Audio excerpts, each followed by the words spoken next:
Welcome to the Comics Asylum podcast, where we explore the world of comic books, movies, television, and pop culture.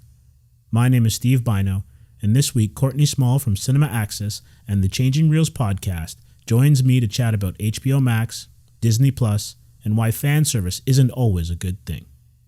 Okay, so welcome to the Asylum. We are here with Courtney Small from Cinema Access and Changing Reels. Courtney, how has 2020 been for you? 2020 has been interesting. It's been a challenge for everyone. I will say that, I'm slightly more fortunate than others. That, I still have job. I can still do all the things that I love. I know a lot of people are hurting physically, financially, emotionally. So, everyone's getting through it in their own way. Yeah, definitely. I think if nothing else, 2020 has been a year where you have to kind of just reassess where you are in life and kind of shift your priorities, whether it's familial or economic. Yeah, and it's, as we'll discuss today, even from a entertainment standpoint, everything's being readjusted. Just the way how we look at life. If you think about it, we're in an age now where about a year and a half ago, the idea of ordering groceries online was considered a luxury. Now it's a necessity. There's just a lot of things have changed, and technology is reshaping for better or worse how we are getting through this. Yeah, it's interesting that art imitates life, they say, and I think 2020 is one of those years where it kind of stands out more than others. Like you could laugh at what we would have witnessed in something like any kind of dystopic sci-fi film, like Wall-E, just to name an example, where you said no one's going out to get their groceries en masse anymore. You're getting things delivered. Amazon has drones dropping stuff off. And for better or for worse, as you've said, it's that adaptation to what we have to deal with the pandemic, as well as the systems that we've put in place for decades to try to make society work. And we're actually realizing that some of them aren't actually for the best. Mm-hmm. I have nothing but mad respect for all the frontline workers, and not just those in the medical fields, but also just the people that work at grocery stores, because there's a lot of people who, because of circumstances, finances, they can't just pick up a phone and order. They have to go out into these places to get their foods. And it's, you don't realize how much that person who's giving you coffee at your local donut shop is risking their lives just so that you can, have some food or a bit of comfort during this. Yeah. And it's interesting because, if you have a car, you don't have to worry about transit. All the things that put you kind of in the bullseye of what the COVID-19 can do to you. Some people just don't have the option of kind of sidestepping the challenges that are in front of all of us. Yep.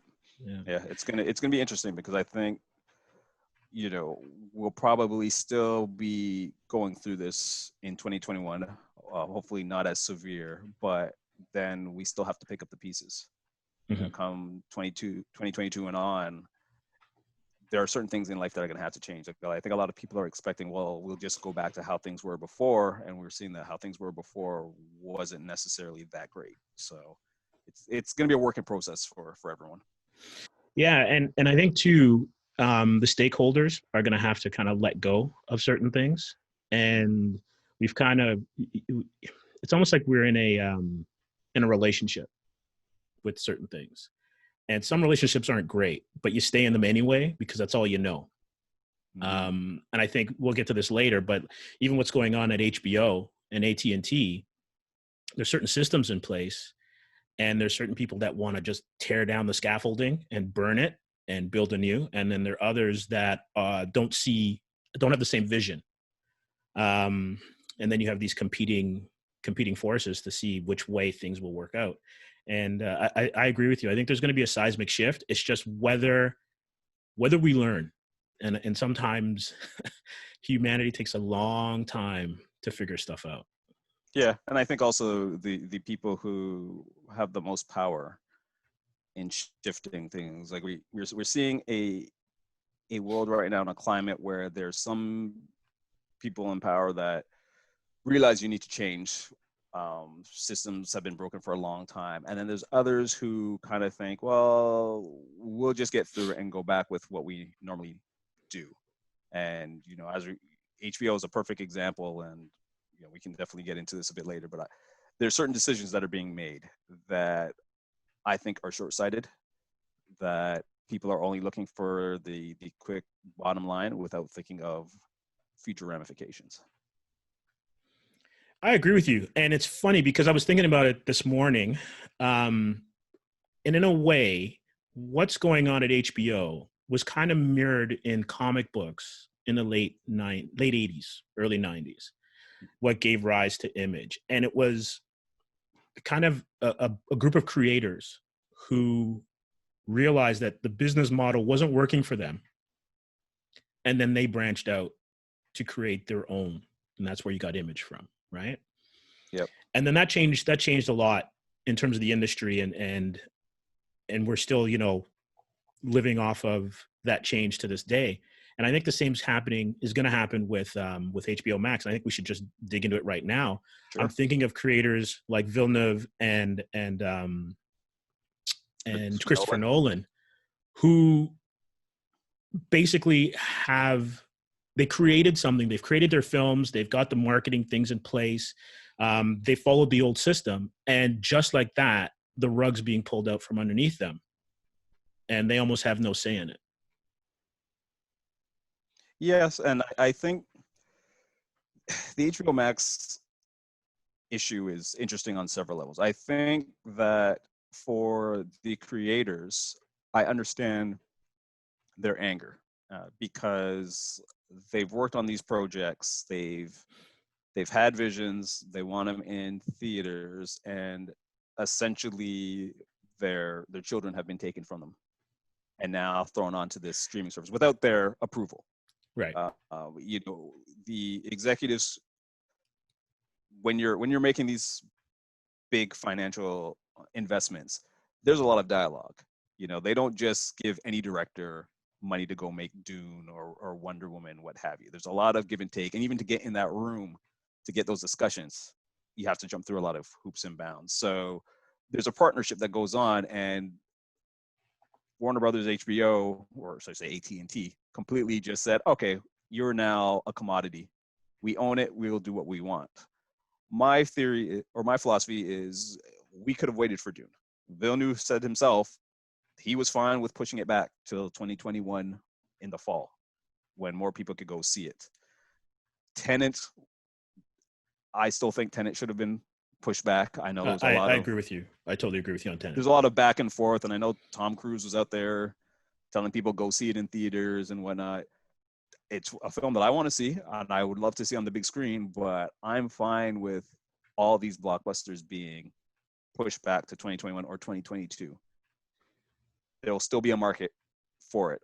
I think where HBO Max went wrong in their decision is you can do same day at home and theatrical release. That's, to me, that's not a really that big of an issue. I understand there's financial aspects from a theater standpoint, which we'll get into. But if you want to jumpstart your streaming service that is essentially floundering, you have to do it the Disney Plus or Netflix way. Have certain properties, IPs that you have, and then just start developing stuff for it. Don't just take something from an apple cart and then put it in the meat aisle and say it's good. I think there was different ways that they could have approached it. And I think also by doing this for their 2021 slate, you will get a quick influx of subscribers, but how do you maintain it? Netflix has found out the hard way that after a while, new subscribers plateau, especially with streaming services. A lot of people share passwords. Disney Plus had a huge rise just before the pandemic hit, and it got even bigger after the pandemic. But then what happened? They had a huge investor announcement where their stocks went further because they've introduced a whole slew of titles that are coming out. they only pushed Mulan to streaming, which I have some issues with. I thought they could have held that as well, but they held Black Widow. They're waiting for theatrical dollars. They're not that starved. So I think there's different ways you can approach, and I think Warner Brothers and AT&T just messed up on several levels. I'm not even sure. Like, I agree with you on the messing up part, but I'm not sure if it's not just their philosophy. Like, you see it with certain sports teams, right? Like, other than this year, the Cleveland Browns are the Cleveland Browns, right? Miami Dolphins perpetually, just seem to always mess things up past the Shula era. AT&T, Warner Brothers, their rollout, even of their cinematic universe for the DC properties, almost felt like it was a rush to do what Marvel was doing. And so they're almost like trying to get a fully formed baby without going through the process of making that baby. Mm-hmm. Right. Yep. And it's hard. Like, it's really hard to play that kind of a game and be successful and then be creatively cohesive as well too. And you can just see the missteps that have happened with the DC cinematic universe, like Wonder Woman aside. I would say that that's probably the shining star of it right now. But they're doing the same thing when it comes to HBO Max, where it's like they want to become Disney Plus tomorrow. They want to become Netflix tomorrow, and be damned everything else that gets burnt in the process. And a lot of it has to do with who the creatives are in the room. Because listening to you talk reminded me also of Quibi. And I don't know if you even experience Quibi in its brief for a second. Format. It was like a second, a blink. But, they had, I think it was Katzenberg, some of the people from DreamWorks who had started Quibi, and the whole notion of, well, because so many young people watch content on their phones, let's give them a whole streaming services where you can watch shows in 5-minute, 6-minute increments. They're going to love it. And they spent all this money, just started throwing money to all these industry people. As long as you had a big name, you were getting money for your project. And within 4 months, the service went kaput, right? Like, all that money was wasted because there was no vision. Yes, people watch things on their phones. Yes, a lot of young people watch YouTube, but when it comes to, like, if you ever take the train or anything to work and you watch people watching stuff on their phone, they're watching actual hour-long series. Yeah.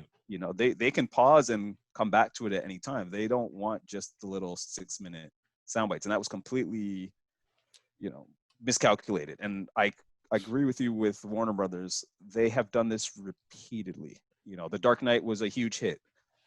Let's start our new cinematic franchise, dark and brooding. Okay, not everything needs to be dark and brooding. Right. Oh, Marvel has this new universe that they're making mad money, building up to one Avengers film. Let's just start off with our Avengers, our Justice League, and then branch out from there. Like, there's very little vision. And even in the DC films that I like, I agree. I think Wonder Woman is a shining example. I'm a big fan of Birds of Prey. I know there's some diehard people that were so on it.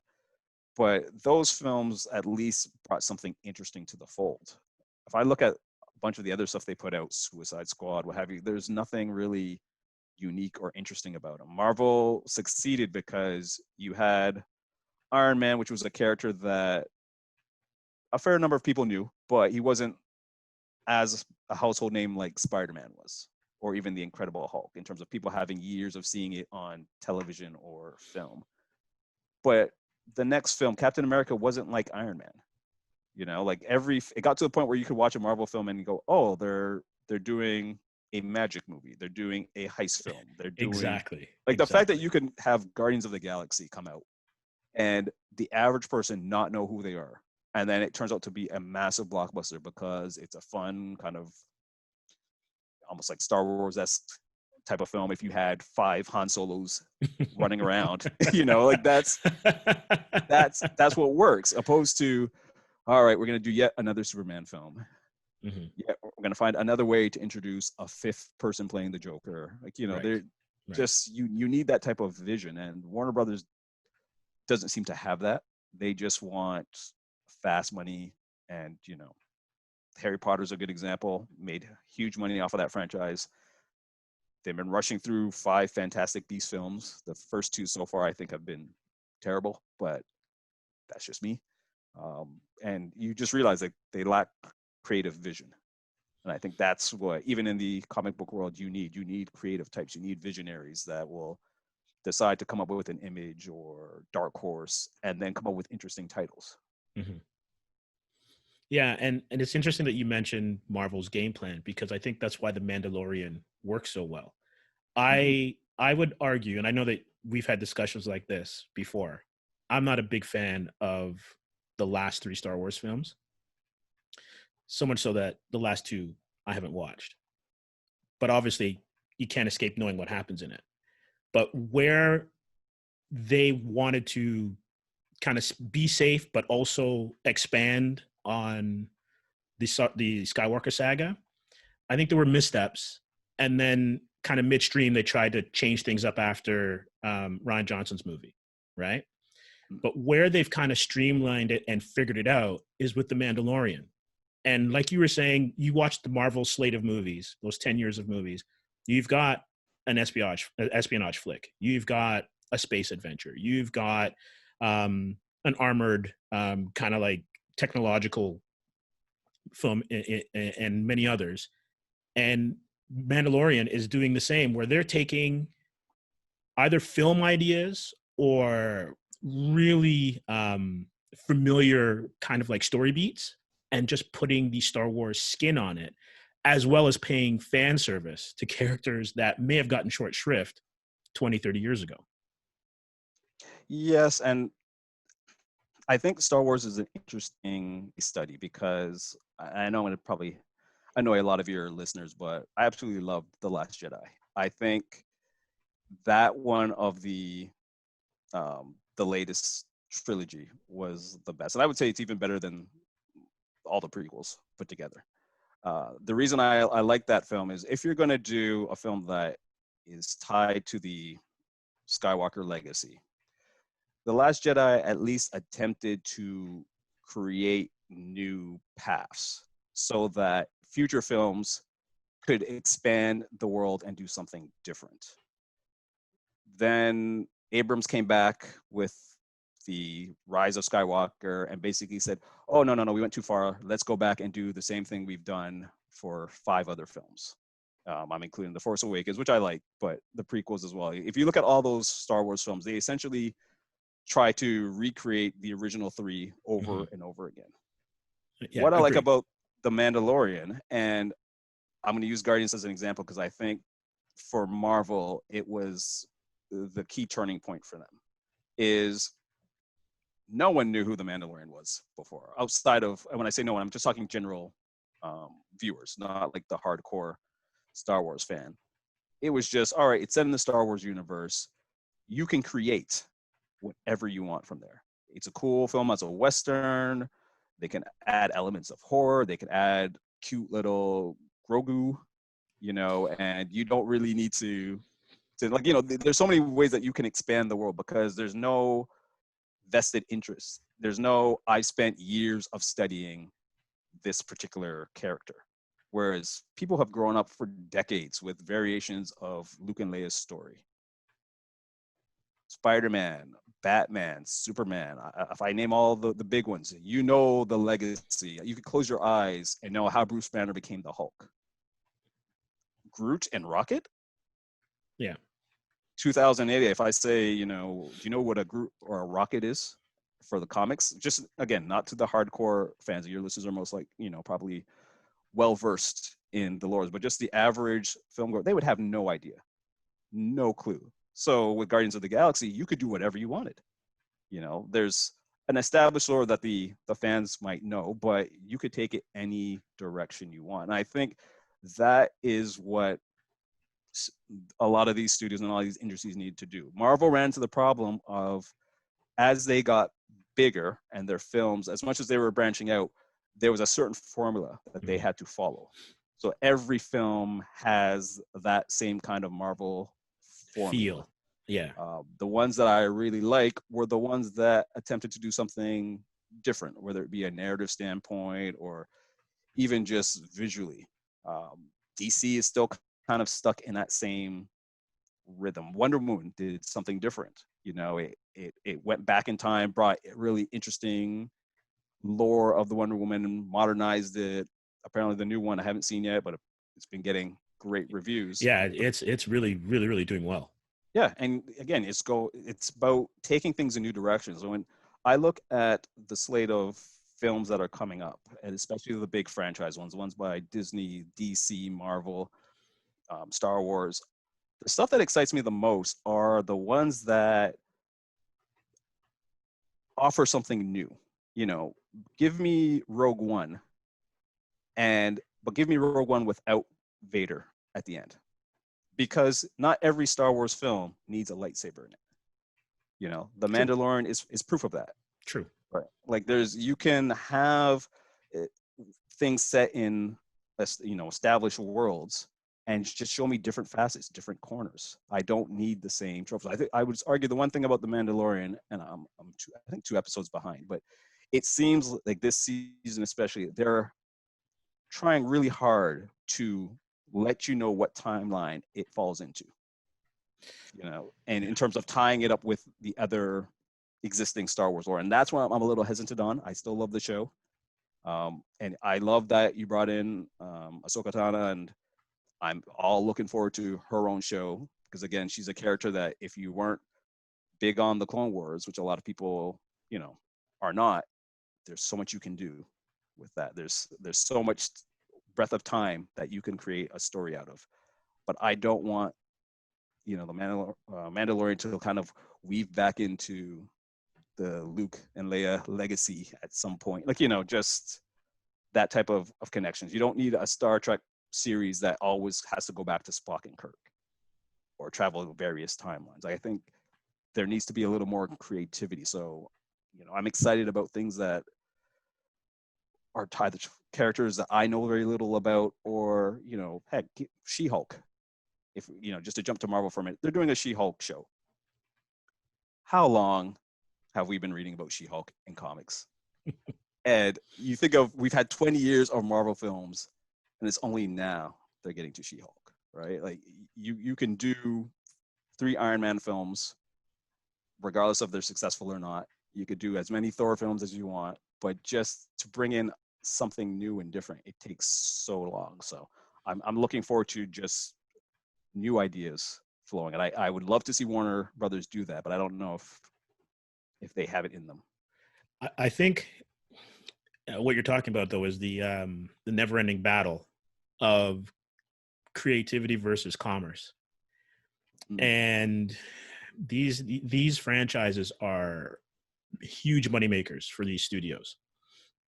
And part of the reason, I suppose, why they've played it so safe with Star Wars was they didn't want to mess it up. Considering, because, I think the lens of time is an amazing kind of thing to look through, because the prequels were pretty heavily, they weren't looked upon fondly. Let's put it that way, when comparing them to the original 4, 5, 6, right? And through time, there's been a love for it, massaged with the cartoons and whatnot. And so I can see a lot of these studios saying, okay, we're gonna kind of paint by numbers, because we want a return on investment, and then go forward from there. But you then run into the problem of creativity. And I agree with you 100%. I think this is a problem in comic books as well, too, is that the ability to tell new and interesting stories gets stifled, right? And I think if you're going to go in that direction and still stay within a certain story framework, then you have to allow for different characters to come into the scene, because then you don't have the legacy characters that people are like, oh my gosh, you can't do that to Luke, or really, this person's connected to this person. That doesn't make sense to the people that have been, a fan of a certain franchise for decades. You even see it in something like Bond, right? And it's only when you get really good casting and really good stories that you're able to to beat that back. And after looking at Disney's rollout, I would say that there are a lot of the series that I'm not that interested in watching. Like, I don't really know if I need to see more Obi-Wan and Darth Vader. Um, but I'm kind of interested in some of the other offshoots that they're going with. And then even when it comes to the new Marvel centric series, I know we've had a lot of Loki, but I'm really interested in that series. Just the visuals and where they can take it. It's really intrigued me. That trailer probably is the one that had me going, can't wait for next summer the most out of all of them. Yeah, that's the one that I was most surprised by, because when I heard that they were doing a Loki show, I kind of rolled my eyes because I feel Loki has we've been there and done that with him. How many movies has he appeared in now? You know, Tom Mm-hmm. Hiddleston is great. He really made him one of the, you know, top 5 MCU villains, Yeah, for sure. or just characters. Characters. I would say characters. Yeah. Yeah, characters. But it was getting to the point where, you know, after was it Endgame? I think it was the last time that we saw him. I was happy that we were done with Loki. I will admit that this trailer got me excited because it again took me to a place that I was like, oh, what is this? This seems interesting. This whole world is intriguing to me because it's something different. When we talk about creativity and commerce, I think studios, and I'll put some of this on us as fans. I'll include myself in this. We love titles and certain characters a little too much that we can't allow them to breathe. So you use the example of the prequels not being well received. The pre made over $1 bajillion. They still spun off a whole bunch of toys, every product from toilet paper to toothbrushes. And every time there's a Star Wars film, they always roll out the merchandise. They keep giving the fans, quote unquote, what they want because the fans keep demanding more of the same. I think we need to start as fans really saying, okay, we've been there with Luke. Let us see some of the other Jedis. You know, one of the things that annoyed me about the prequels is I got excited. I'm like, all right, I'm gonna finally see how what happened to the Jedis. You know, Vader came in. There must have been some real stuff that all these powerful mystical heroes got wiped out. And then for most of the prequels, you watch and realize, oh, a lot of them just kind of sit around in a conference room. You know, a lot of it was political bureaucracy that Yeah. on its own could be interesting. But for a franchise where, again, we kept being sold lightsabers and aerial fights in space, it didn't really interest that much, right? But yet they keep wanting to go back to that well. As fans, we've kind of been conditioned that Star Wars is Luke and Leia. You know, Marvel is Spider-Man. Now the younger generation's growing up with Captain America, Iron Man, and Spider-Man. DC is Batman and Superman. We're now getting a little. Well, Wonder Woman Well, was always there. Wonder Woman's there. Yeah. Yeah, Woman's always been there, and she's getting played. But there's been a lot of people that have kind of been on the margins. So you know, it was you got like a Flash show over the years, but you didn't quite get a Flash movie. But you think, well, DC has a whole slew of other people. You know, even the Green Lantern Corps. So you think of how many different Green Lanterns there are. We didn't just need the Ryan Reynolds version, right? Like, Yeah. give me a John John Stewart, Stewart. Kyle Rayner. Yeah, like, Yeah. you know, like there's ways of branching out, and I think where people got gun shy is like you'll do something like Jonah Hex, where you don't really invest that much creativity into it, much thought. You're just like, it's a comic book title. Let's just throw it out there. Oh, it didn't do well. See, that's why we can't do it. But yet, how many Superman films have they been? How many really good Superman films have there been? That's more of the question I should ask, That's the question. you know, listeners. But every time they say, "Oh, we're coming out with a new Superman," people, "Oh, who can we cast?" People are arguing online about fan casting for the next Batman film, and you think, well, how many Batman films have there been? Yeah. When you look at some of the big blockbusters that we've had, I'm just talking from a movie standpoint in recent years. Guardians, Black Panther, Wonder Woman. You know, you think, how long did it take for those films to come out? We've had how many Superman and Batman films before we got a Wonder Woman movie? No one knew what Guardians was, you know, pre 2008. Black Panther was again a name that some people knew, and it took forever to get that superhero. Yes, we had Blade, but even Blade has been kind of pushed to the margins. And you think, if anything, Blade was one of the big trendsetters in terms of showing that superhero films could be bankable. Blade Right? was the start. This doesn't Yeah. happen without Blade. You know, and I know they've tried with Punisher. I still think, was it Punisher Warzone is probably the best. Yeah, probably. Punisher film, but I know they had the series and whatnot. Like, there's certain characters in comic books where you think of, like, these companies have a massive wealth of stories to tell, but yet we are told that only doing Spider-Man is bankable. So my son grows up now watching the latest Spider-Man cartoon with Spider-Man, Gwen, and Miles Morales, but he's still being indoctrinated into the Peter Parker lore. You know, they're still making sure that that is what he knows for, and then the other two are more like sidekicks, right? Opposed to saying, well, there's other people in this world, right? Like, every generation we keep recycling the same thing because we want those 5 or 6 IPs to be what holds the industry up. And it's interesting that you mentioned that, because I think of the first stab of a DC property, which is Watchmen. And you can look at the film any way you want, but there's no denying how good that series was that came out recently. Like, that Yep. was just really well done, well cast, faithful to the original movie and to the graphic novel.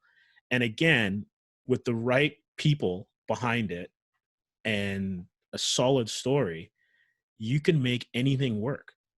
And I think that's the key, is just letting the creatives, or that visionary mind, like a Kevin Feige, someone like that, just let them run with it and create that world, and the fans will come. Like the very fact that they have to go to the well for, I think in my lifetime there have been more Batmans than Bonds. Is am I close to that? Maybe close. If you think that Keaton's Batman, it was Keaton, there's been Bale, Clooney, Kilmer. Oh yeah, yeah. Right? Like there's been a And then lot of Patterson Batmans. now. Patterson, but when you think about it, there've been 7 Bonds, but there haven't been 7 Bond origin movies. And essentially, you've got, every time there's a new Batman, it's almost like it's a new origin. Even with the latest Justice League, you had to go back and show Crime Alley. Like I think you can kind of forego that. You don't need to see Krypton, right? Yeah. Paradise Island, yes, because you've only really had 2 interpretations of Wonder Woman. But you didn't even have to watch that first Watchmen movie to understand exactly what was going on. And they were able to tie in real history into the fabric of their imaginary world and made it really, really, really heavy and made it hit properly. Yeah. And also, by doing that, you connect with a whole new and more lucrative audience. Like, I'll say, one of the problems that studios have, and again, part of this has to do with us as fans, is fans can be very vocal, especially in this online world that we live in. Mm-hmm. And sometimes people try and I guess compare online noise to profitability, and it doesn't always work that way. Just because everyone online is joking and having a great time about the idea of snakes on a plane doesn't mean that when you make Snakes on a Plane with the fans' input, it's actually going to be a good movie, right? Like, it's, and I think that often, because they want the built-in audience, the fans, give them more of what they want. If you don't introduce other options, people actually get tired of the same old. And yes, there are tons of fans that want the Luke story to be a certain way. In their vision, it can only be one way because they've spent 30 years of their lives rewatching Jedi on VHS, DVD, Blu-ray, Laserdisc, what have you. So they have convinced themselves it must only be this way. what they're forgetting is that there's a wealth of ideas outside of that myopic view. Watchmen is a great example that I know a lot of people who love that series never read the graphic novel, did not watch the movie, and by also putting in real history, there's one episode that even shook me to the core in that one where you're actually put in a person, you actually feel like you're in a person's shoes, Yes. as the character is in someone else's shoes, and you're experiencing a section of history from a perspective that you've read about anything, but when you really think about it and you're kind of placed in there, it's really chilling. And especially with what's going on in 2020 and the racial reckoning, if you will, it added a certain layer that when you go back to that and you watch it, like, it's one of the reasons I love Black Panther. People may argue, oh, it's overrated, what have you. Black Panther was, I would argue, the only Marvel film that actually made me really think of real world issues. And for sure. I know Captain America, Winter Soldier tried to put in issues about government control and big government, but it was still done in a very popcorn digestible way that you could forget about it. Whereas I'm watching Black Panther and I'm thinking about Killmonger, and as a villain, his idea is completely flawed. It's going to blow up in his face. It's a horrible plan, but I understood his motivation.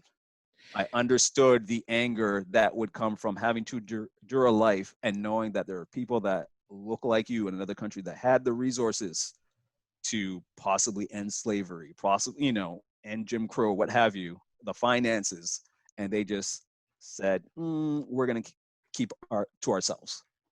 I could understand that type of rage. That's something that you don't normally get in any other Marvel film. I know Ant-Man is more of like fun, what have you. Thor, even with the Greek mythology, I still didn't connect with it on a truly deep level. As much as I love Thor Ragnarok, I think it's a great film, but yeah, I didn't walk away thinking about it. And even now, I still think about some of those scenes in Black Panther. I still think about Watchmen, and again, it just shows a different facet to what you can do. So you can still have your end games where everyone's together, just big, massive cinematic experience. You could have your thought-provoking superhero films. They don't even have to be big budget popcorn. Like, I would love to start seeing some,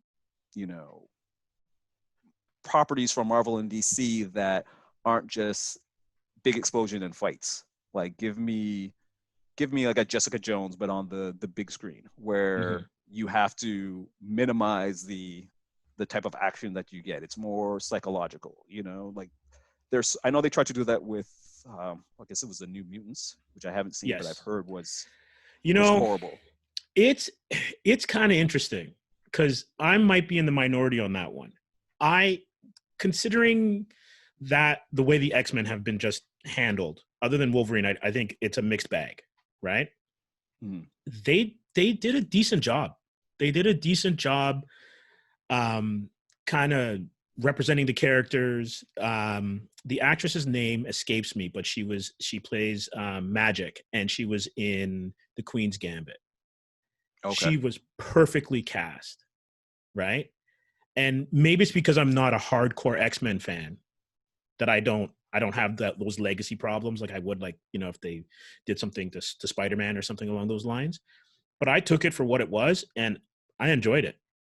Mm-hmm. And right? I heard they were supposed to bring more of like a horror aspect to it. It was a complete horror film.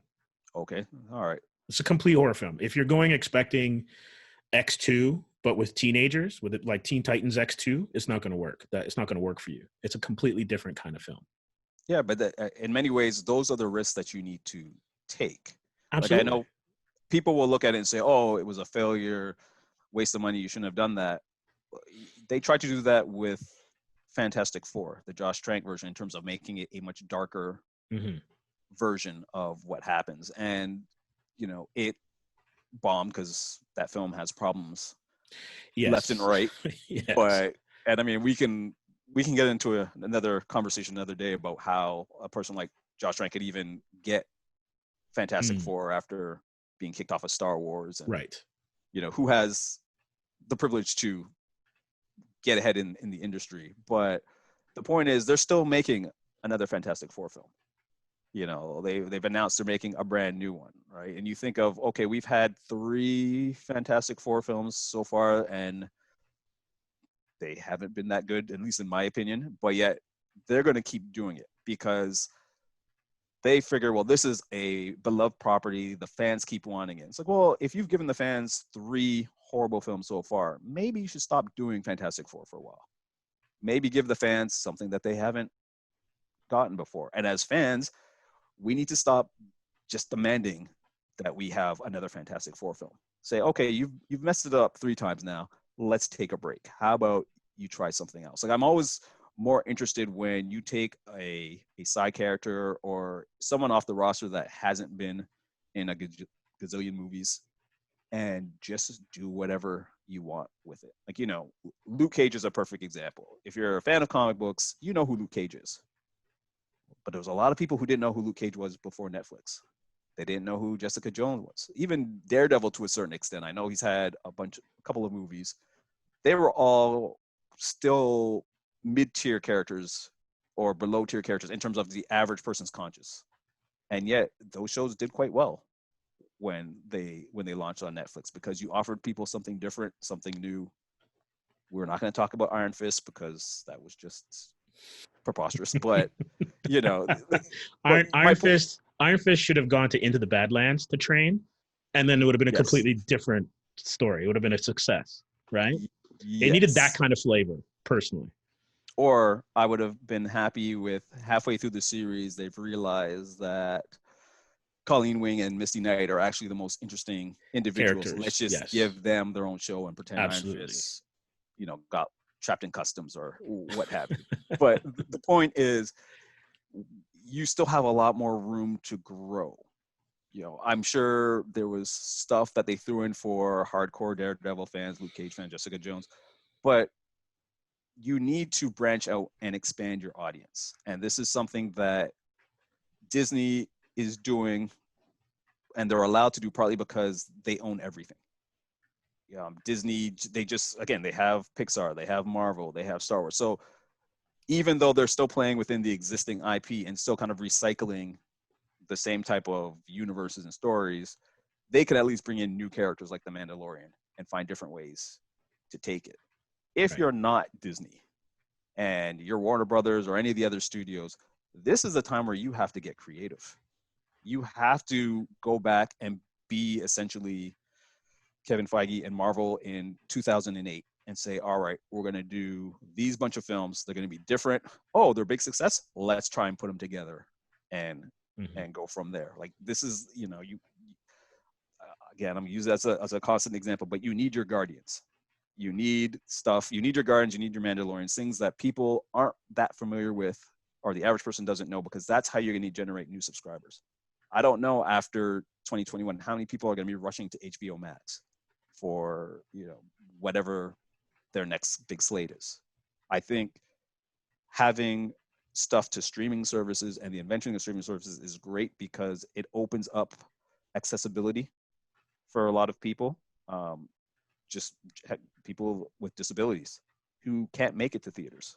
Exactly. Yeah. There's also a whole bunch of people that don't have mega plexes in their towns or communities. They might only have one local theater that you can only show 2 films a week, you know, so they get a chance to see certain things. They might join up for a streaming service, what have you, but at the same time, they still need something more to entice them. Like, you drop Wonder Woman now, that's great. Are you introducing any new characters? Or am I just supposed to sit back and wait till Wonder Woman 3 comes out? If Wonder Woman 1 and 2 are great, do I even need a third Wonder Woman? Like, you know, you've set the bar. Now let's give me something different. So I would love to see more creativity, and I'm of the mind that creativity breeds commerce and not the other way around. I think people think commerce is what's most important and it'll generate creativity, and it doesn't work that way. Well, I would agree with you and go back to the 70s, because if you take a look at the auteurs in the 70s, they made damn good films, and we've been reaping the benefits out of that decade since. When you look at the Spielbergs, Close Encounters, um, Jaws. Mhm. You look at Lucas, De Palma, Scorsese, like just a plethora of films came out of that decade. And since then, they've been trying to recapture that magic. And then you throw in Lucas's ability to then actually have merchandise and go Yeah. cross-platform. You can see how it's not just about making films. And I want to then slide to another topic a bit later, but Sure. you could see that it's almost like the industry is so big that there's no room for small and medium-sized hits when you're dealing with, you know, tent pole movies. They all have to be like, there's almost like an arms race for box office. Yes, but I would. I think the problem is, and how do I phrase this? I think we've reached an Amazon approach to entertainment, whether it be comic books or movie, television, where you have one or two major corporations and they've got their tentacles in everything. So because you are, Warner Brothers and you're owned by AT&T, we have to create something that we can now sell to our cell phone subscribers. Our cable people are going to need to be able to access this when it comes out. Oh, we're going to need merchandise for this. Like, you start to pick away at the product, and then the product doesn't really have that much value. So you were saying there's not enough room for mid-level releases. I would argue that we need more mid-level releases, I because agree. what they're giving us is a whole bunch of tent poles, but the tents aren't made with actual. They're not sturdy. You've Agree. given me Wonder Woman 1984, which by all accounts good sturdy tent. But to get to that, you think of how many movies come out in a year, and I have to sit through a whole slew of stuff that's going to open up one weekend, may possibly do well, and then disappear. So, they've put all their money into the opening weekend box office, and will it sell overseas in the Asian market? And for years they kept telling us, well, it needs to be Tom Cruise, Tom Hanks, what have you, because we got to think of the Asian market. They need big stars. And then we just quietly sat back and watched as like the Fast and Furious franchise made billions of dollars and was a huge hit in the Asian market. And it didn't have, like, Vin Diesel is no Tom Hanks. He No. is not he's not even Tom Cruise level of stardom. And we keep seeing stuff like that. Black Panther was another one. Oh, films with African American leads do not do well overseas. Well, have you tried opening them? Because Black Panther just showed you can make a ton of money. It's just the people are deciding that the tent poles must be X. And the tent pole can be Superman Returns and do poorly at the box office compared to all the money that they spent in terms of marketing, just the overall production. And then they'll turn around and go, let's make Man of Steel. It's time to bring back Man of Steel. So if everything's a big tent, and these tents are properties where you can't, they have to be surefire hits, why is it that when they don't do well, you find a way to repackage that same tent and sell it back out? Whereas something that's quote unquote mid-level, which could possibly do quite well, let's put it to streaming service, or I don't know, it's a little too risky of a venture. Like they take risk on certain things that you keep doing it over and over again, and they figure at some point it will hit. Fantastic Four, Ghostbusters, like name a property from your childhood, and they're going to try and resell it to you 15 times. Whereas instead of doing something unique and going, all right, mid-level, it got a bit of attraction. Let's see if we can expand on that a little more. No, let's waste more money and just recycle the same big tent. It's the mindset of, we knew this worked in the past. We just messed up the last attempt at it. So we'll get other people and do it again, as opposed to, let's just make good stories and let the audience find them. And it's kind of interesting because I want to step sideways a little bit. I was on Twitter and just checking out some of the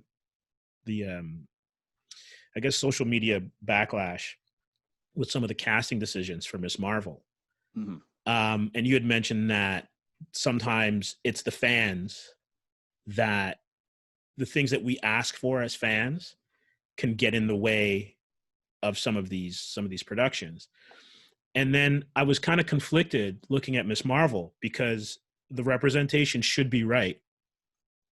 But then where do you stop and let the product be made and then fix it later on in the second iteration, um like where do you find that line? What's your take on that? See, I think that is a tough one, and I think Miss Marvel is a very interesting case study because by your reasoning, you're assuming they're going to give Miss Marvel a second and third chance to fix things. Whereas because Miss Marvel is such a niche character, and I use that term only in the sense that she is not as well known. And she is, if I remember correctly, the first major Muslim American superhero in the Marvel universe.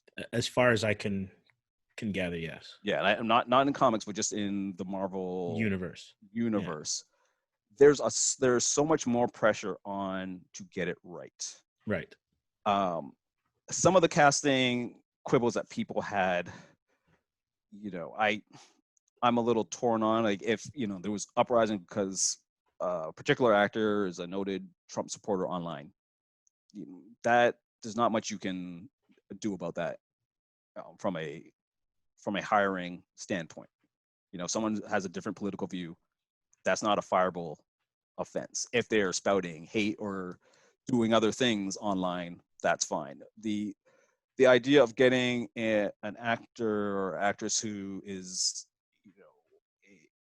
a Muslim who is of Pakistani descent is great. I'm completely for it. If they did the actual due process and auditioned a whole bunch, but this other actor who might be Christian and not Pakistani really knocked it out of the park, and you can do something with it, then okay, let's see how it goes. But at the same time, I also think, well, how many people did you really bring into the casting process? Right? Like I think where a lot of the issues come in is who's in the room making the decisions and who's holding these casting calls. I know there will be people, and some of your listeners might be, oh, well, it's acting. It's acting. It's about who's the best actor for the job. And I say, okay, cool. Then can we expand who plays James Bond or Peter Parker?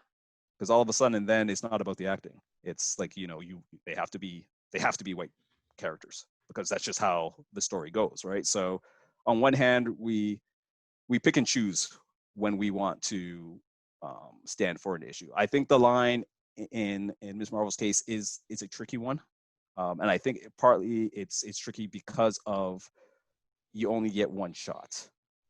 As much as I'm looking forward to this series, I love the books, and I'm excited she's going to be in Captain Marvel 2. It's one of those properties that they can easily say, just like in the comic book industry, oh, this title, it's not selling that well. We haven't really given it that much of a promotional push, but we're going to just shelve it. Let's try and have a massive reboot and reboot the Hulk again. Like the Hulk will always have a chance to succeed, whereas Miss Marvel doesn't. So it's a fine line. I don't have the answers completely. I think you need the changes in the room, and I need to see who the creatives are in the room, who are the casting directors, who's the director working on those episodes, because a lot of the times people, especially in minority groups who are supposed to be casted for a particular role, don't even get a chance to walk in the door. Exactly. It's why you can have a film like Ghost in the Shell with Scarlett Johansson, and it create a huge storm, and then they kind of retrofit that the character was Asian at one point, and then something else happened, right? Or Ghost in the Shell, even a better example, Scarlett Johansson gets casted, and the creators just naturally assumed that a white woman would be playing the role, right? They never even thought that a Asian person could be casted in Hollywood in that film, just to show you the mindset of who gets through the door and who doesn't. So Ms. Marvel's a very interesting case. I'm looking forward to it. I think the line is a fine one. I don't think for the stuff where people are like a Trump supporter, what have you. I know there was one individual that they casted that apparently had a criminal record or some type of altercation with the lie. I couldn't Yes. quite follow that story. To me, Yes. that seemed a little more problematic. Dubious. Yes, for sure.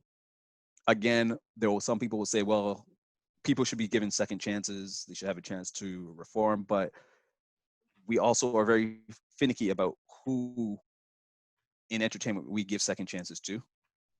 And this is one of those situations where I need to know a little bit more about what this individual did, and how long did that person really have time to reflect on what they've done.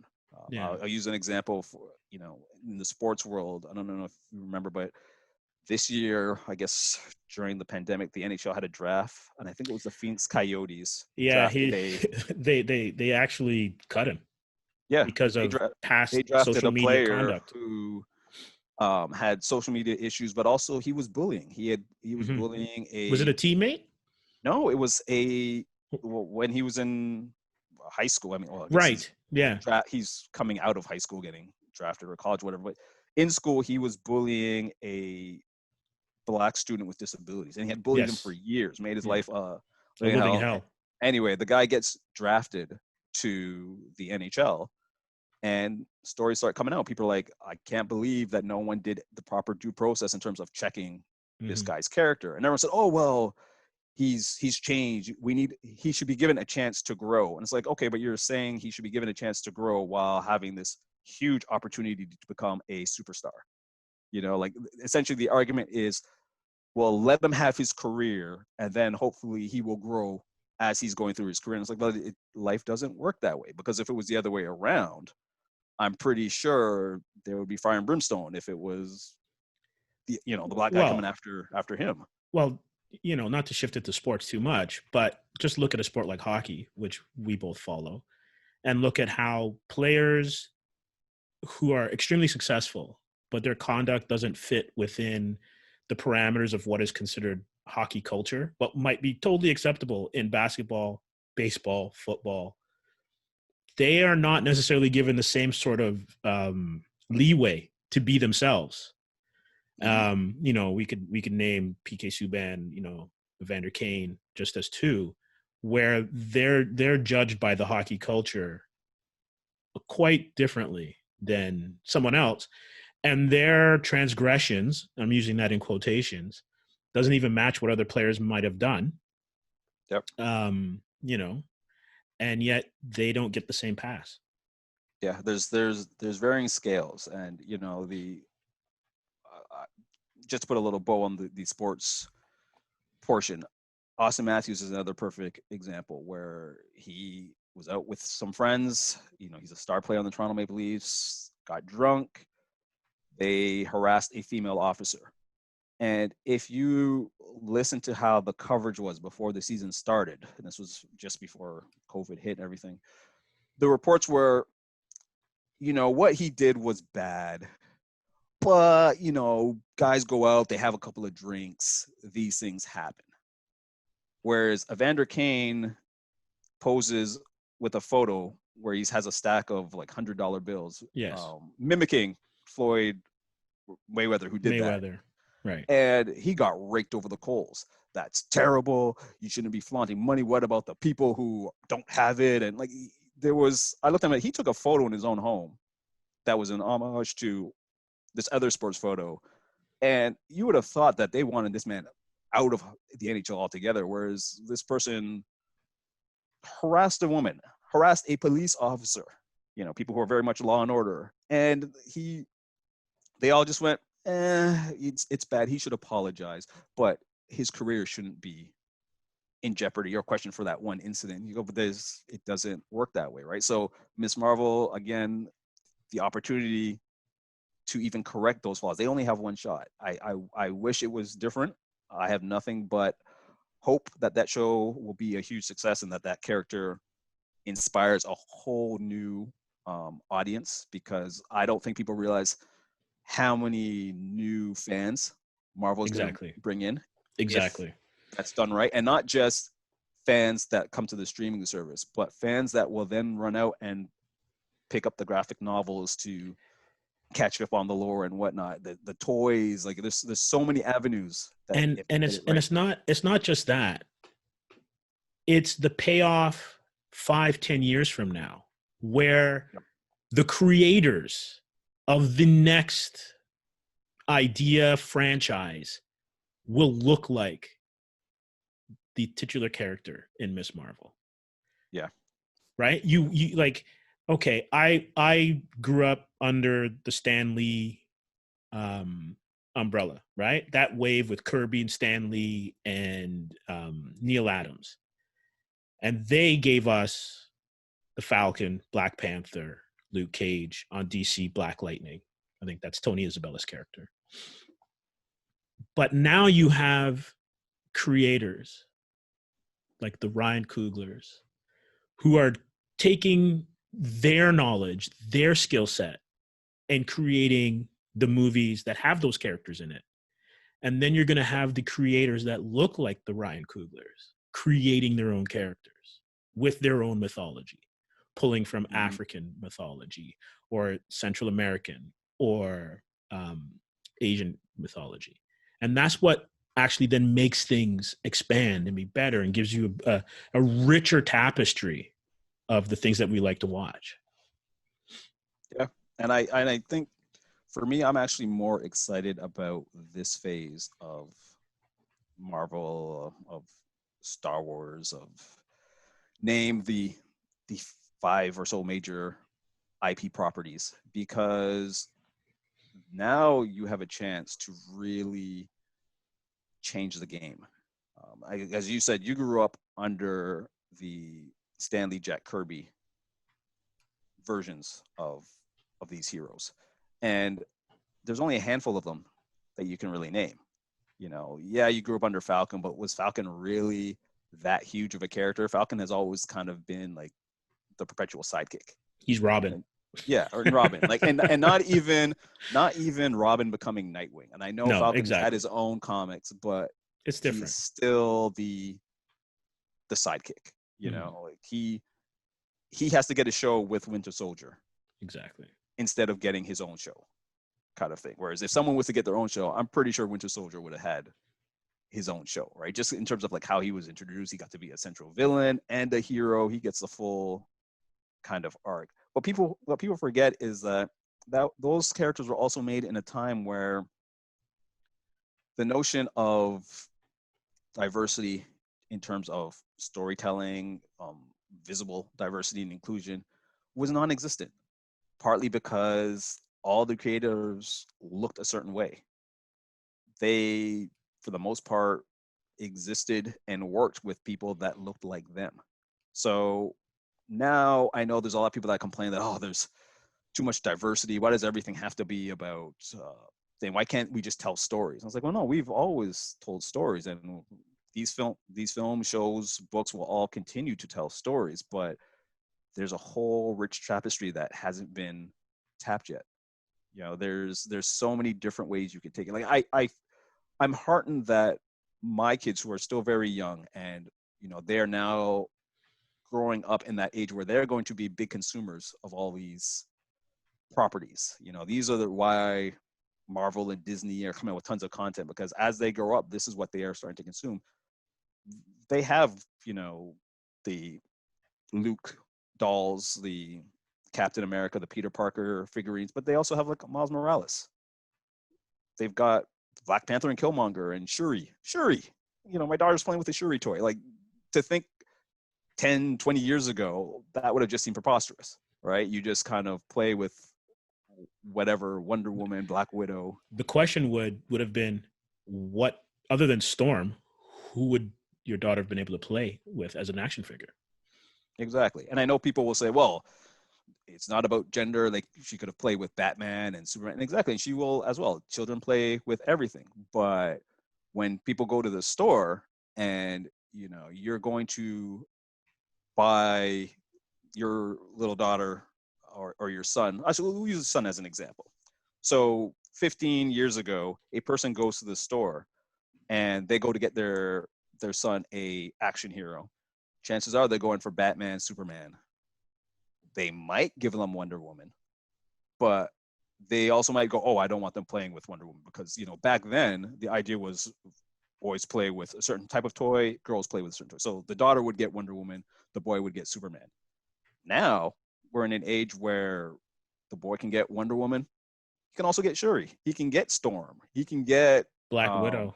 Black Widow. You know, he could, if you want to go Disney, whatever, he can play with Mulan, and it's not an For issue. sure. But the fact that you even have those toys as options, right? Like there's a cultural mindset that has taken forever for the wheels to turn. And I'm going to throw this out there because I think even though there wasn't a lot of representation in the industries back then, Stan and Jack and those creators who were like-minded allowed people into a window, to see into a window of what it was like to be someone else, right? And now you have that many more opportunities. And that's why I welcome a wide range of creators. Because you can't live a life other than your own. And depending on where you live, depending on how tolerant you are or the people around you are, you're going to be, a lot of other people's stories are going to be alien to you. But, Yep. you know, when you are then introduced to certain creators and certain characters and certain existences, and then you realize that in the end, even though the story may not initially be something that appeals to you, but if it's done well and it connects to you, you realize that there is validation in something that is not you. And then that brings understanding. And it may be a little bit rough now, but as more people are introduced to these kind of stories and know that these kind of creators exist, then it becomes second nature and you don't even think about it as much, right? You're not even, like, I'm hoping that in 15 years, hopefully sooner, we don't even have to worry about trying to find out if Miss Marvel is going to be a legitimate property or a character that is similar. It's just like, oh, okay, this is the story. That's who the lead is. Excellent. Let's go. Let's watch it. And then we judge it on its merits. Yeah. And that ideally that's the goal. You know, that's on my podcast, Changing Girls, I say that a lot. Like the goal is that we don't even need to have conversations like this. Like, you know, when you go to the store to pick up something for your child, you will pick up that Asian action figure, that Black action figure, without even thinking, oh, well, my child may not be Asian or they may not be Black. All right. Like there's certain wiring that a lot of us from a certain age have grown up with, where you were so used to just picking up characters that look like Bruce Wayne that you assumed, well, everyone loves Bruce Wayne. Right. It's like, well, yes, a lot of people love Batman, but some people would like to see some other types of Bruce Waynes out there. But, you know, I always say that people don't necessarily think about diversity or race until they are put in a rare situation where they're the marginalized group. Right. So like you go to a club or a bar that you normally go to, and then you realize, oh, for some reason it's hip hop night. And all of a sudden you're now the odd person out, right?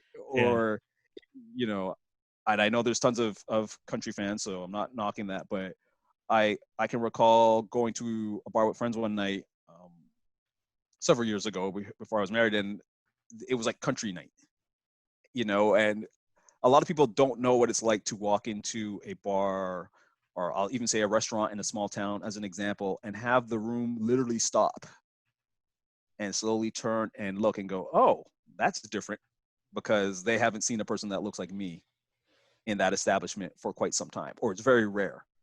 Eventually go back to do their thing as if nothing happened. But there's that brief moment of having a room stop and look at you is a feeling you don't forget. And there's a lot of people who have never experienced that. You know, so if you think of it on a micro level, when it comes to comics, films, what have you, people have gone to movies, picked up comics, and have always seen themselves reflected that it's never an issue, right? But if they were to accidentally walk into a store that is all South Asian characters, something, for a brief moment they'll go, wait, what's this? Doesn't seem. They might stay there and look, or they might go, oh no, this isn't for me, right? So we need to get to that point where they can walk in there, even if it's accidentally, and go, hey, this seems pretty cool. What do you got? Mm-hmm. Yeah, totally. And I want to get back to the streaming, because I know you do a lot of reviews. You go to Yes. festivals like TIFF, as well as a lot of film festivals, either online or smaller ones in the city. And what do you think this potential move or this shift towards streaming, coupled with how the pandemic shut down everything this year, right? How do you think that's going to affect film festivals moving forward? Film festivals, I think it's going to put a bit of a strain on them financially, because now you have to shift your whole infrastructure. Like you have to create online, you have to have a strong online platform. You now have to think of, do filmmakers want their product now to be debuted on a streaming service opposed to the theatrical experience where they intended it to? You also have to think of security. Will people be able to hack into it, put it online? I'm torn about it, because I feel that right now, it's, if you're going to have a film festival, then put it online. Do that. I think you can, moving forward, I think you can have both. I think you can have the theatrical experience, the glitz and glamour, and also an online portion. Because again, this pandemic has made me think a lot about accessibility to things. I mean, especially being in places where things are locked down, you start to think of, well, what about the people, again, with physical disabilities, or people who don't live in a theater rich city like Toronto?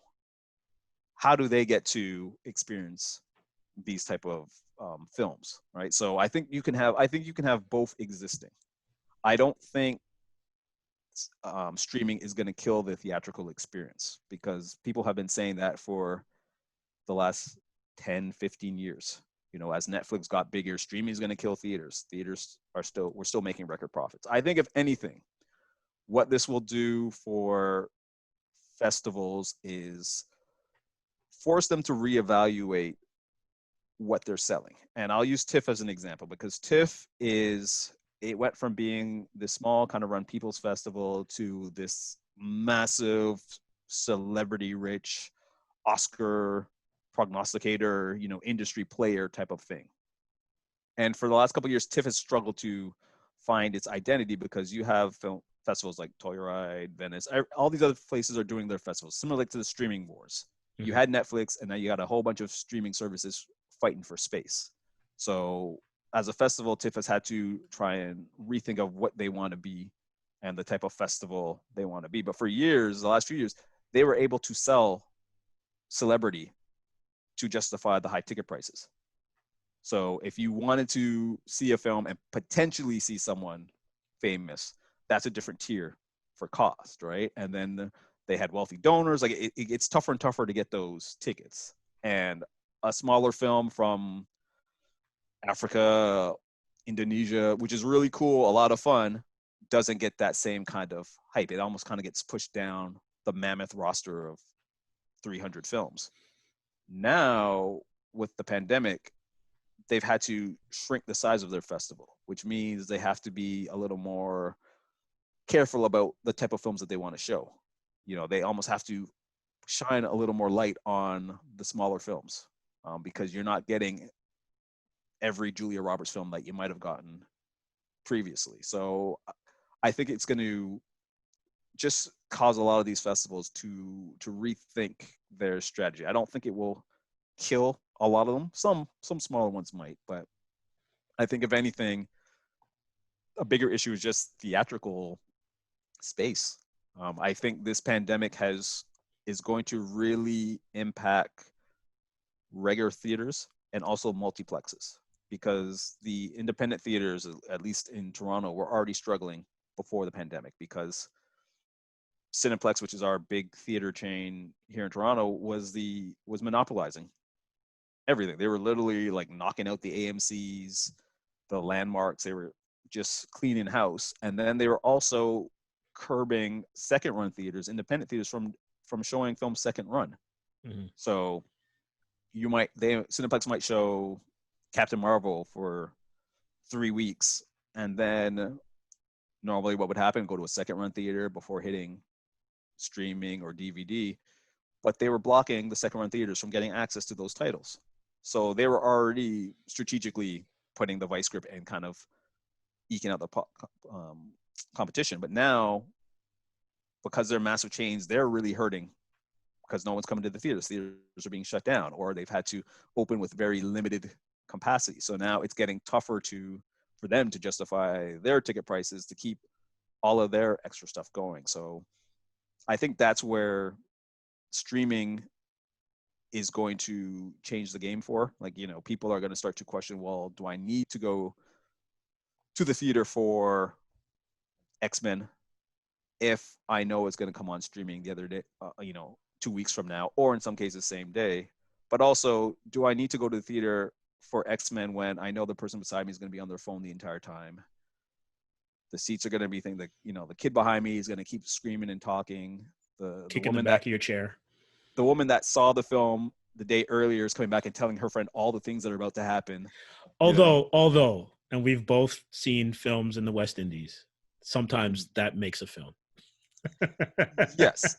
And I don't think the theatrical, don't get me wrong, I don't think the theatrical experience will die. I think it will survive because there's a certain joy to going to the theater. Like, as you said. As an example, Midnight Madness at TIFF.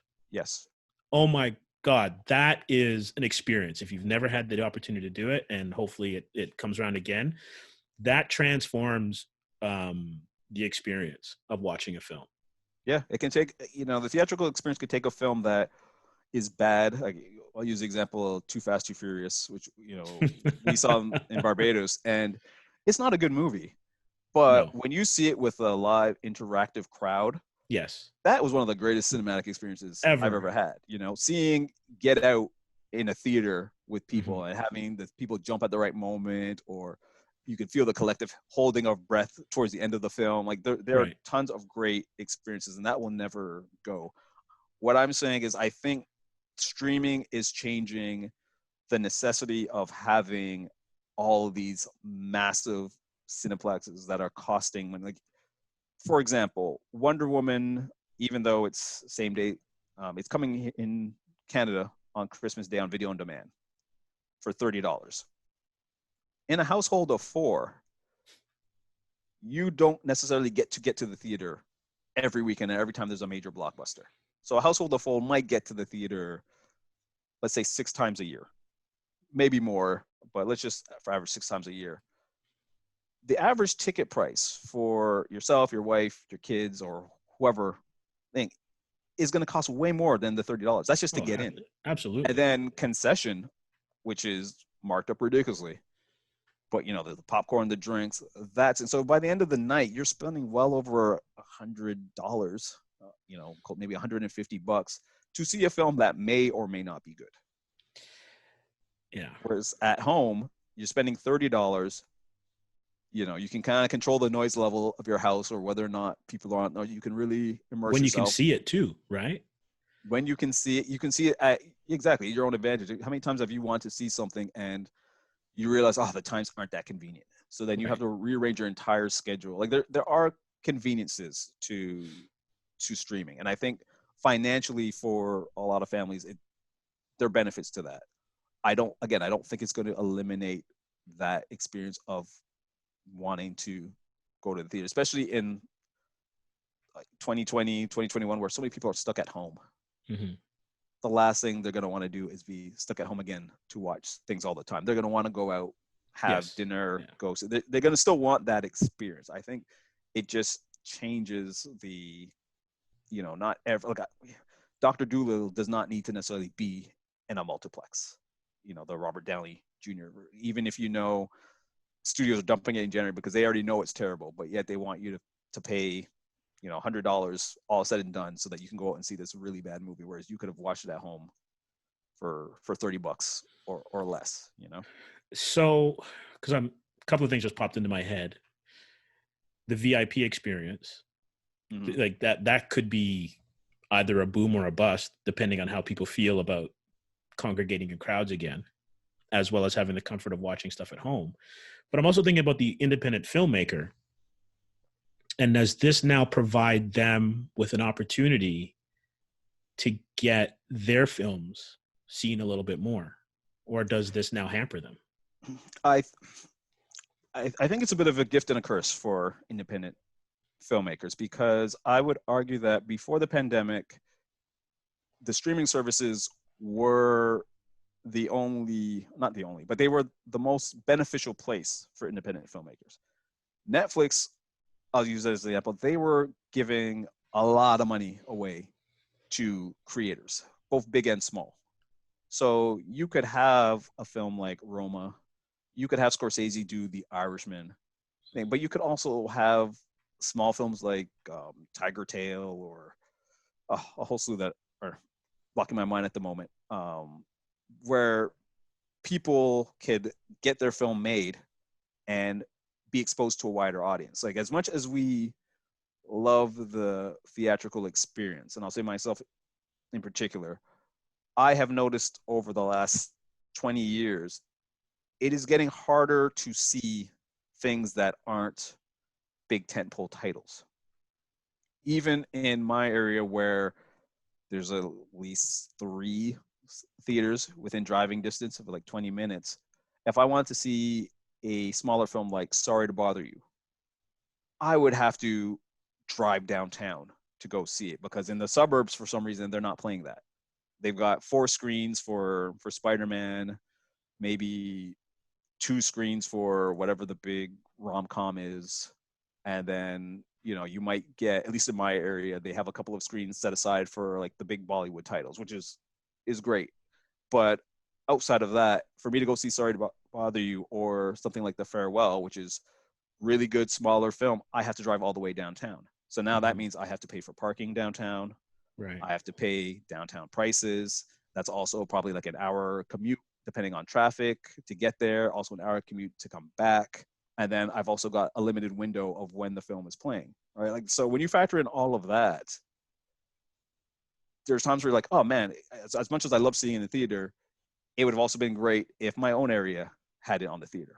But because of that, if I have to watch it on streaming service, then, that's a bit of it. So there's pros and cons depending on how you look at it. I think as much as these theater companies are complaining about losing money, I'm talking about the major chains, not the independent ones, because the independent ones at least do a good job of showing works from independent artists.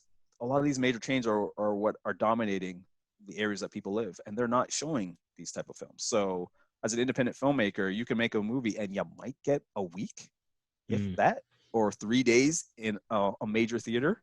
So whereas streaming services are at least, giving you a chance to show your work, but also reach a far bigger audience than you would have in the 2 days in the theater. So I mean, I know there's gonna be a lot of industry people that will say it's killing the industry. I think it's hurting a certain portion of it, but I also see it as a way to give smaller theaters a chance to thrive again. I think it's hurting the monopolies right now, and we'll see what comes of it.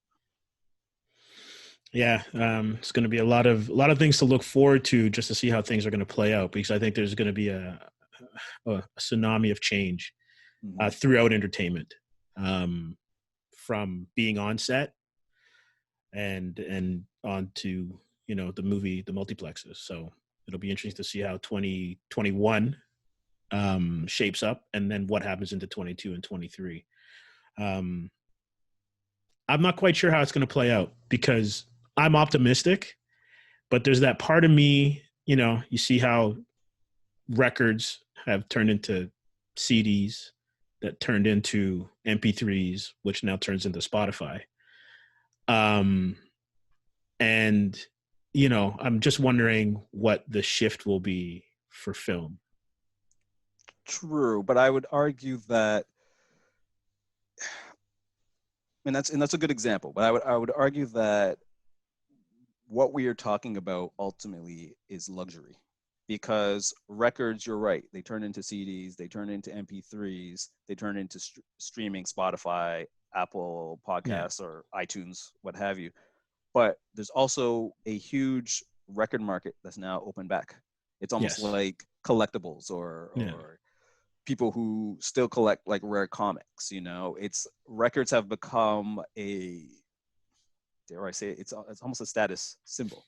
A Those niche who can, niche yeah, status. niche status. Those who can afford, but there's a lot of people. Like there's still a lot Yeah. of places where you can go and buy records, Yeah, because man. It's good to see become, actually. I yeah, I, it's I it's like almost seeing like it.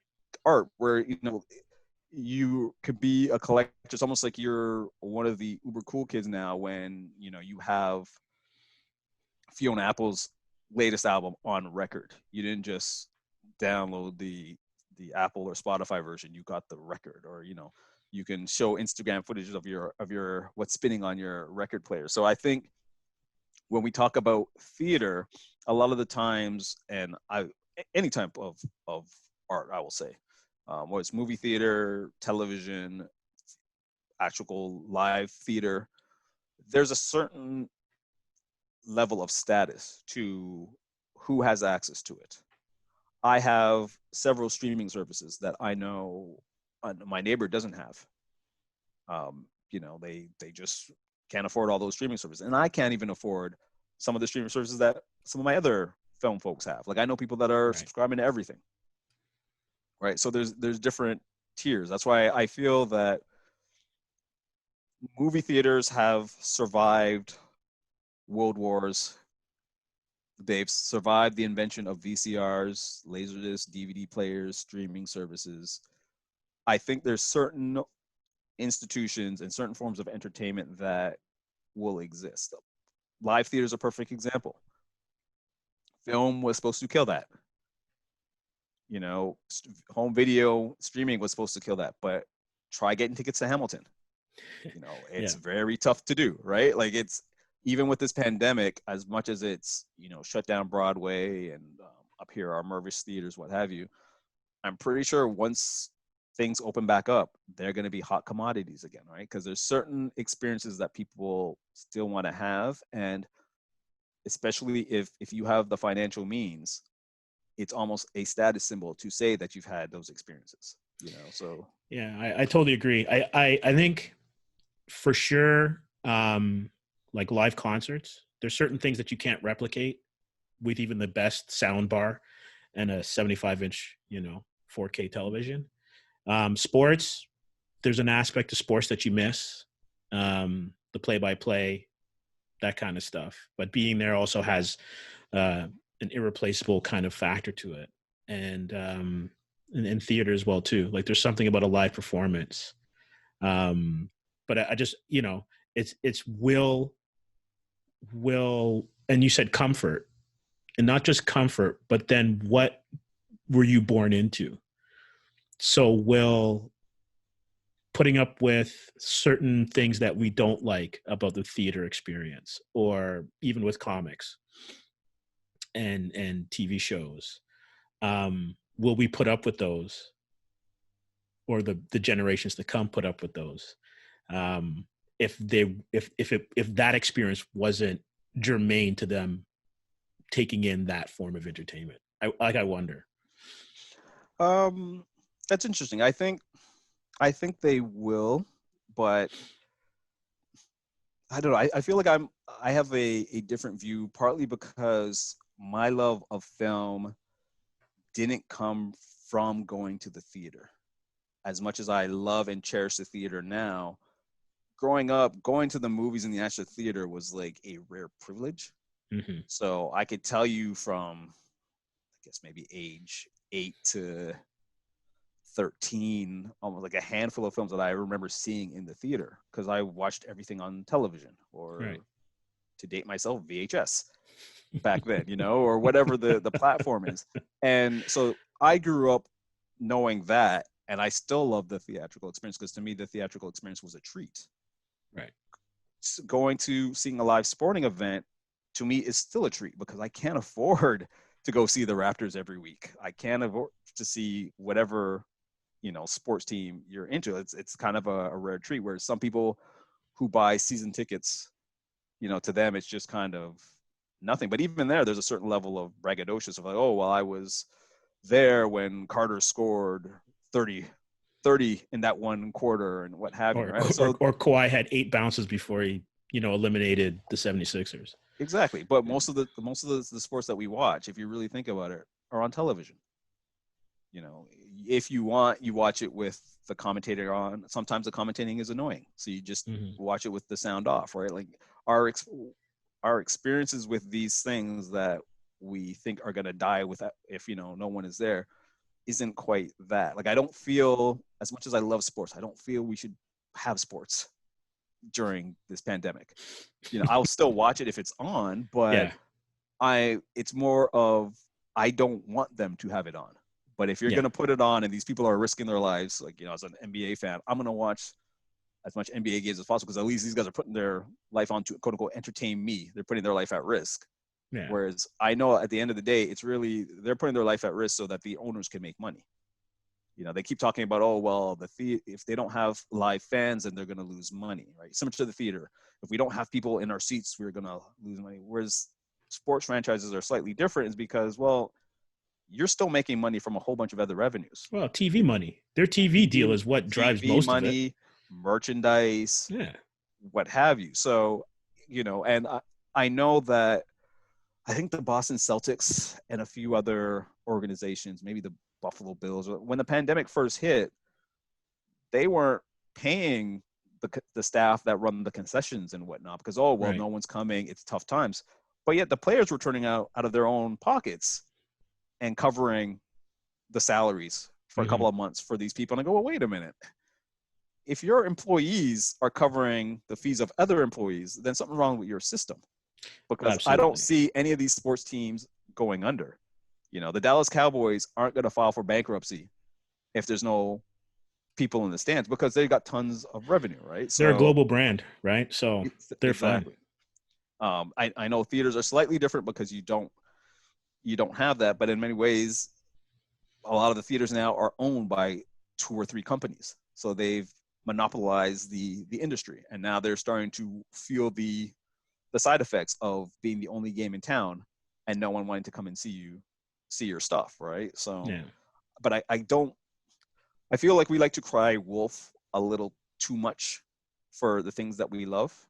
And, we could tie this back into some of the other stuff that we've mentioned. If you change that, what I love, or you do not give me the exact same thing that I love, it's all over.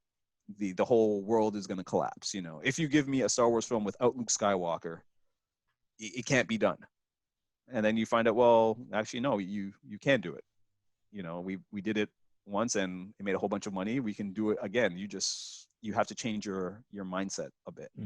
I think I could be just being an optimist, but I feel that the theatrical experience will survive this pandemic because there's tons of content as is. So you could push Fast and Furious 9. They could have pushed Dune, Wonder Woman back to 2021, 2022. And I guarantee you, when it hits the theater, there will be people there to see it. Those who can't get to it in the theater could watch it at home. That's fine. But a lot of people are going to want to get their buddies together, have a date night. Again, many of us have been locked indoors for what will essentially be a year and a half, 2 years, depending on how long this pandemic goes. People are going to want to get out. Couples are going to want to get away from their kids.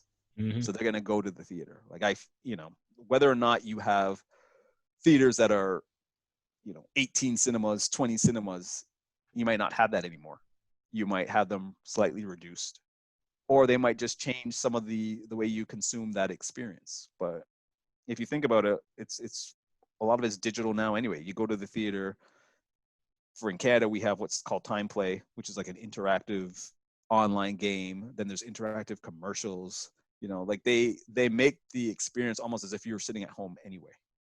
So then to turn around and say, oh, streaming's killing the industry when I feel like in many ways you're almost getting half of that same experience in the theaters. I just don't buy it. And I'm gonna add this one thing before we end.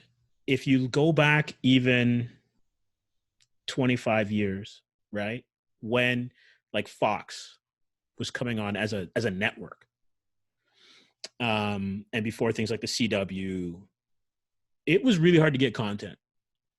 I would say that we're in like, if in terms of consuming content, narratives, movies, we're in a golden age. Whether it's, you know, podcasts, animation, we're getting everything that we want. And in a way, I'm not saying this as it's too much, but it's almost too much because you can't watch everything. Like when you think of how much is being produced.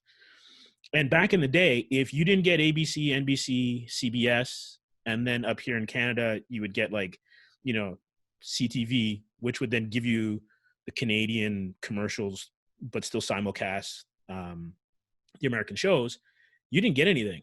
Like you're pretty much down to those three networks. And now that you have HBO, which, you know, has grown from home box office to be, you know, basically a streaming service and a movie house at the same time, Netflix, Showtime, the list is endless of where you can go and get content. It's amazing.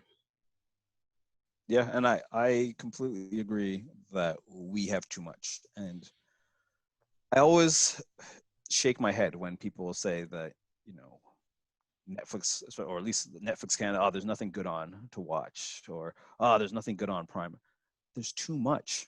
If you're just looking for the same 5 blockbusters that you either missed in theater or that you saw in theater you watch again, then yeah, there's not going to be. But there's so much that it forces you, like people can't keep up, so they don't know what is good because there's just too much. Netflix drops a new film every week. Mm-hmm. It's tough to keep up. Would we have known about the Tiger King documentary if it didn't start creating a buzz? Like, if you really think about it, if you really think about it, right? This is showing how 2020 is. We were all stuck at home, and that show started picking up buzz, so that people that normally don't even like documentaries or docu-series were all hooked on Tiger King. Why? Because they had a captive audience. They had a captive Literally. audience, but there was no big names. Yeah. It was just a very odd story. And now, they're household names. One, Carol Baskin's on Dancing with the Stars, what have you. If you don't watch Tiger King, there are a whole slew of other shows to watch. Yeah. As a person who's like my film queue on Netflix is massive. And then there's still some shows, because sometimes you don't want to watch a movie. I have other shows in my queue. Like there's some series that I've started and I'm halfway through and I have to get back to. Like there's just too much content, which is why I thought Warner Brothers could have held all their stuff till after the pandemic. Even if you want to do the same day and date, wait till everything is done. Like I want to see Wonder Woman 1984. I love the first Wonder Woman that Patty Jenkins did, but I can wait. I've got so many other things to watch. There's so many. I have 3 different streaming services that I barely put a dent in because, on top of that, we don't have time. No, no, it's true. We're in a pandemic. People have lost their jobs. They're dealing with mental health issues. They can't just sit at home all the time and watch television. They got to find other ways to occupy themselves, go for a walk, renovations, what have you. And there's still not enough time to get through anything. Like if you think about binging a series, how long does it take to binge even an 8-episode, 13-episode series?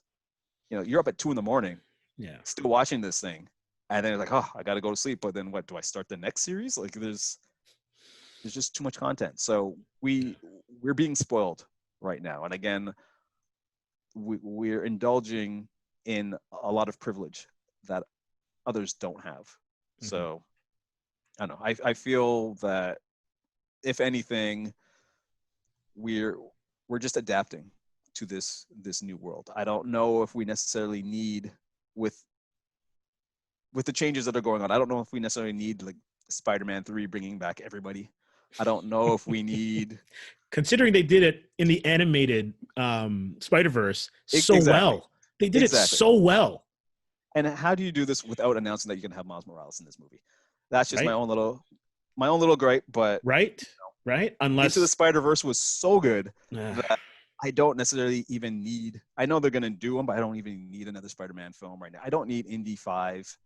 I know they're still coming down the pipe, but if they were to say we have Indy 5 ready, it's gonna drop. Let's do it right now. I was like, no, just I'll go see it in theaters, but just wait. Like, it's not worth risking our lives for entertainment when we have so much other content to pass the time right. until this thing gets over. And we will get through this. It's just I don't necessarily understand the rush and the rash decisions that aren't thinking past this pandemic. It's almost like we've run a marathon, but now we can see the finish line and we want to run a 100-yard dash. Exactly. But not thinking that after you run that dash, your limbs are going to be fractured. Your your body. There's nothing left after. There's nothing left. So, and what's next? Like, some of these streaming services are going to end up folding, not because of theaters coming back. It's just because there's so much content that not everyone's going to be able to afford to subscribe. To that, plus cable, internet fees alone are going to be where most people's money gets spent, because we need connection. We need our Wi-Fi for our phones. For half of our streaming services, we need that, right? So even if you cut cable or whatnot, there's still a lot of expenses. So after a while, these things start adding up. Will HBO survive? I'm putting more money on the theaters than I am on HBO Max, but that's just me. Oh, great. Well, Court, I had a fantastic time chatting with you and catching up. Where can people catch you when you're not reviewing films? They can catch me on Twitter. I'm at Small Mind. My podcast, Changing Reels, which talks about diversity and representation in cinema, you can find on Apple Podcasts, Spotify, wherever you are listening to this podcast. Most likely you'll find it. And we have a Twitter account there at Changing Reels AC. And you can find me on Rotten Tomatoes. Most of my reviews are up there, and that has links to different sites that I contribute to. But thank you for having me. It was a wonderful time. No, it was great. It's always good to chat, fun to chat movies with you. All right. Well, thanks again, and you stay safe. Thanks for listening, everyone. And once again, a special thank you to Courtney Small. We look forward to your comments, so reach out to us on Facebook and at Comix Asylum on Instagram and Twitter.